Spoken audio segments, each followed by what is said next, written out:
Bienvenue sur le podcast Il est temps de vivre. Mon nom est Audrey Chéneau. Je suis ravie, heureuse et excitée de te retrouver pour cette deuxième saison.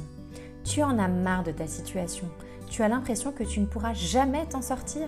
Quelle que soit l'expérience de vie que tu as vécue ou que tu vis actuellement, dans cette nouvelle saison et de manière très originale, je vais t'apporter une vision différente des choses. Car oui, on peut tous changer l'histoire qu'on se raconte. On peut changer nos perceptions et passer du mode victime au mode artiste de sa vie. Cette saison, quelques invités surprises continueront de nous accompagner. Alors, je te laisse découvrir et j'ai hâte que tu me racontes comment tu kiffes ta vie.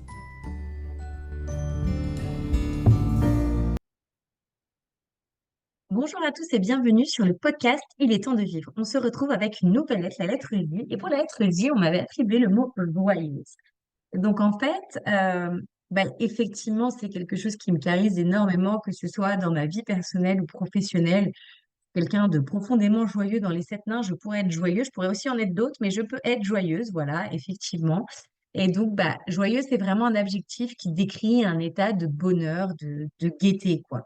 Donc, quelqu'un de joyeux, c'est vraiment une personne qui, dans une situation, est heureux, enthousiaste, plein d'énergie positive, de joie de vivre. Et c'est vraiment ce côté-là, joie de vivre, où je me retrouve, où il y a des fois, souvent, on me dit, mais on dirait une enfant qui kiffe la vie, qui savoure la vie à chaque instant, à chaque seconde. Et pour le coup, voilà, je me retrouve vraiment. Et puis en plus, je trouve ça rigolo parce que joyeux, c'est aussi un terme qu'on va attribuer pour les fêtes. Par exemple, on va considérer que c'est un événement joyeux, festif. Et c'est vrai qu'en fait, moi, je trouve que la vie, c'est vraiment quelque chose de festif, de joyeux, c'est vraiment quelque chose de beau. Et du coup, je trouve que c'est souvent, dans les fêtes, c'est souvent associé à la célébration, au cadeau, au partage de moments agréables. Et pour moi, la vie devrait être faite de célébration, de cadeaux et de partage de moments agréables. Et très souvent, je moque de plus en plus de moments agréables, de plus en plus de célébrations. Et je reçois des cadeaux, même de manière surprenante, comme cette semaine où une de mes clientes m'a offert un bouquet de fleurs et c'était juste magnifique avec le message qui allait avec. C'était particulièrement touchant. Et puis le fait d'être joyeux, au-delà du fait que forcément c'est agréable, c'est associé à du positif. Alors bien sûr, parfois ça peut gêner les autres, mais c'est pas possible. Mais comment?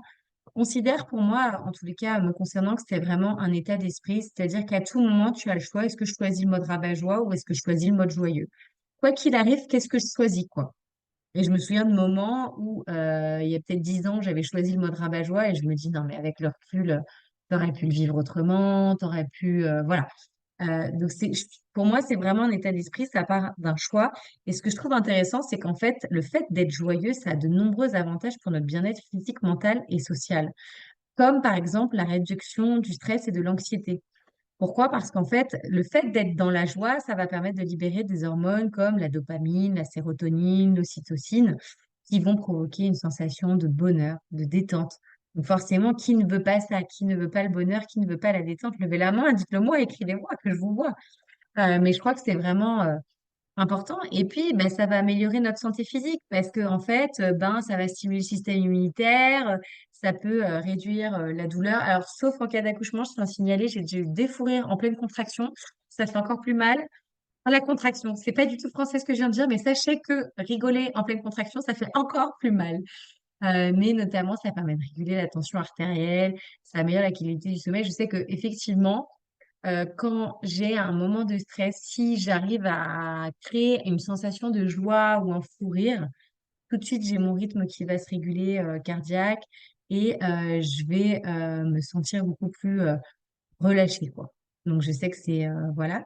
Et puis, les autres bénéfices aussi d'être joyeux, c'est de renforcer les relations sociales parce que du coup, quand on est joyeux, on améliore notre communication, on favorise la confiance, on renforce les liens émotionnels. Et c'est vrai que euh, quand je suis dans un bon mood ou joyeuse, eh ben, la relation va être meilleure et renforcée que si je suis dans un mode un peu plus bad mood. Et d'ailleurs, ça me fait penser, il y a pas longtemps, j'avais appelé une amie, j'étais pas bien, et puis je lui dis au dernier moment, ouais, est-ce que tu es dispo? Je me sens pas bien, j'ai besoin de me changer les idées, j'ai besoin de parler, j'ai besoin de... Et en fait, j'étais arrivée dans un... En fait, juste le fait de l'avoir appelé Et d'aller la voir, j'étais passée d'un bad mood à un moyen mood. Et le fait de la voir, et ben en fait, comme j'étais dans la joie, j'ai pu me livrer en toute authenticité et j'ai trouvé que du coup, finalement, j'étais dans la joie et que ça renforçait notre relation. Si tu m'écoutes, je t'embrasse. Euh, et puis du coup, il a été aussi démontré que ça améliore la créativité et la productivité. Pourquoi? Parce qu'en fait, quand on est dans la joie, c'est vrai qu'on est un petit peu libéré de nos blocages mentaux, tout paraît possible, les prises de décision sont rapides.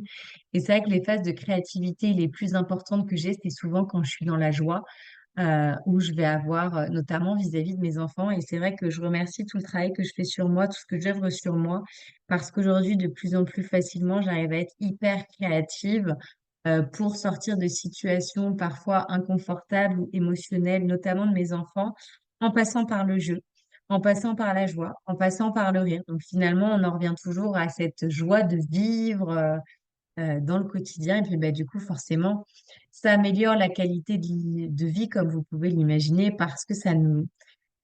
Je trouve que quand on est joyeux, ça aide à apprécier les moments de la vie, ça aide à être plus optimiste quand on est face à un challenge.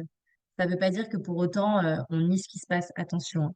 Ça permet d'avoir une attitude positive face aux événements de la vie. Et pour moi, ça, c'est hyper important. Je tiens à préciser, quand on dit être positif, souvent ils disent oui, enfin bon, tu vas pas dire positif, positif, mon mari m'a trompé, je vois pas le positif. Alors attention. En fait, on est factuel. On n'exagère pas le positif, on n'exagère pas le négatif. Il y a du négatif, il y a du positif dans toute situation. Et par contre, c'est mon attitude. Comment je décide de la mettre en place? Je peux décider de râler ou je peux décider de choisir l'apprentissage. Je peux décider de faire de choisir la colère ou je peux décider de choisir la joie et de voir derrière, OK, je vais profiter de chaque chose. Quand mon fils était allé en réanimation, bah, j'ai choisi de me concentrer sur ce qui se passait bien, pas sur ce qui se passait mal. Et les souvenirs que j'ai aujourd'hui, c'est les bons, pas les mauvais.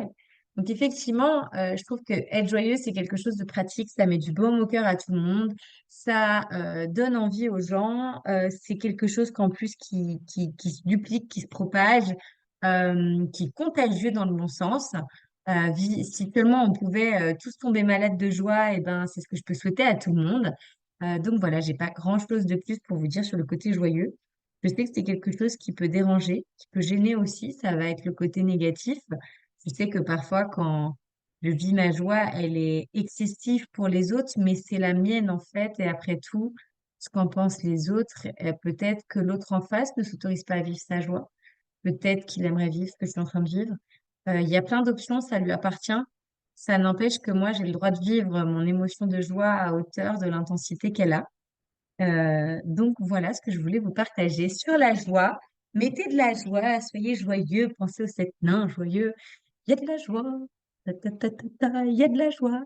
Et puis sur ce, on se retrouve pour un nouvel épisode bientôt. Des bisous.